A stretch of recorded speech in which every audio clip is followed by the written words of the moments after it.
Viewers, আসসালামু আলাইকুম সবাইকে। আশা করি আল্লাহর রহমতে সবাই ভালো আছেন। আমার আজকের রান্না কষানো গরুর মাংস, যা রুটি, পরোটা, পোলাও দিয়ে খেতে অনেক বেশি ভালো লাগে। চলুন রান্নাটা করে ফেলি। এই রান্নার জন্য আমি নিয়েছি 2 কেজি গরুর মাংস এবং মাংসগুলো এভাবে করে ছোট করে পিস করে নিয়েছি এবং খুব সুন্দর করে ক্লিন করে নিয়েছি। এই দেখুন। এখন মাংসের সাথে প্রয়োজনীয় মশলা অ্যাড করব। 1 টেবিল চামচ রসুন বাটা, 1 টেবিল চামচ আদা বাটা, 1 টেবিল চামচ জিরে বাটা, 1.5 টেবিল চামচ ধনিয়ার গুঁড়া, 1 টেবিল চামচ শুকনো মরিচ গুঁড়া,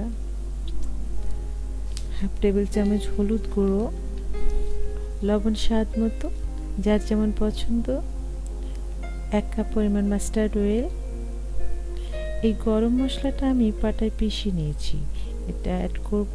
এতে 6-7টা সাদা এলাচ, একটু দারুচিনি আছে। এখন মাংসটা মশলার সাথে খুব ভালোভাবে ম্যারিনেট করবে। এভাবে করে ম্যারিনেট করা হয়ে গিয়েছে। এখন ঢাকনা দিয়ে ঢেকে রেস্টে রেখে দিব 20 মিনিটসের মতো। এখন চুলায় একটা ফ্রাই প্যান দিয়ে দিব এবং কষানো মাংসের জন্য কিছু মশলা ভেজে নেব এবং মশলাটা গুঁড়ো করে নেব।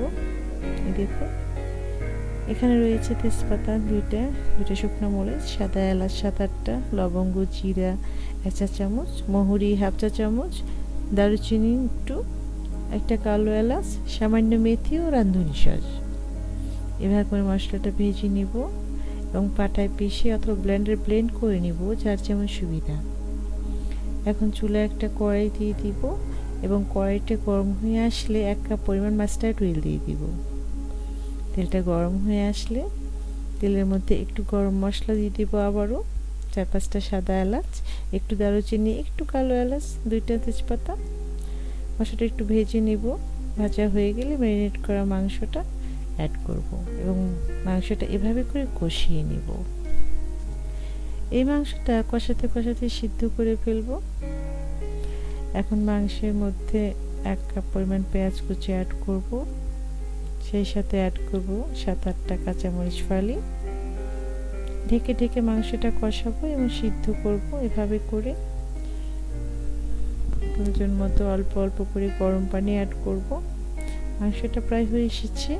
এখন কয়েকটা কাঁচামরিচ ফালি অ্যাড করব এবং ঢাকনা দিয়ে ঢেকে দিব। মাংস হওয়ার আগে কাঁচামরিচ দিলে খুব সুন্দর একটা ফ্লেভার আসে। এখন চুলায় একটা ফ্রাই প্যান দিয়ে দিব এবং 2-3টা পেঁয়াজ কুচি দিয়ে দিব এবং লবণ ছিটিয়ে পেঁয়াজটা বাদামি করে ভেজে নিব। পেঁয়াজটা বাদামি হয়ে এসেছে। এখন পেঁয়াজের মধ্যে 1 চা চামচ কাঁচা জিরা অ্যাড করব এবং একটু ভেজে মাংসের মধ্যে অ্যাড করব। এভাবে করে নেড়ে নেড়ে মিশিয়ে দেব। মাংসটা হয়ে এসেছে, খুব সুন্দর একটা ফ্লেভার আসছে। এখন যে মশলাটা ভেজে গুঁড়ো করে রেখেছি সেটা মাংসের মধ্যে দিয়ে দেবো 2 চা চামচ পরিমাণ। এভাবে করে নেড়ে মিশিয়ে দেব। এই দেখুন, হয়ে গেছে আমার আজকের গরুর মাংসের কষানো রান্না।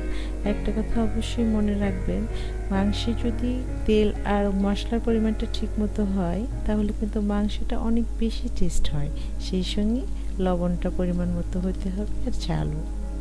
আমার আজকের রেসিপি যদি ভালো লাগে বাসায় অবশ্যই ট্রাই করবেন এবং লাইক কমেন্টস করে জানাবেন। সেই সাথে সাবস্ক্রাইব করে মিনাস কিচেনের সাথেই থাকবেন। সবাই সুস্থ থাকবেন, ভালো থাকবেন। সামনের ভিডিও দেখার আমন্ত্রণ রইল। আজ বিদায় নিচ্ছি। আল্লাহ হাফিজ।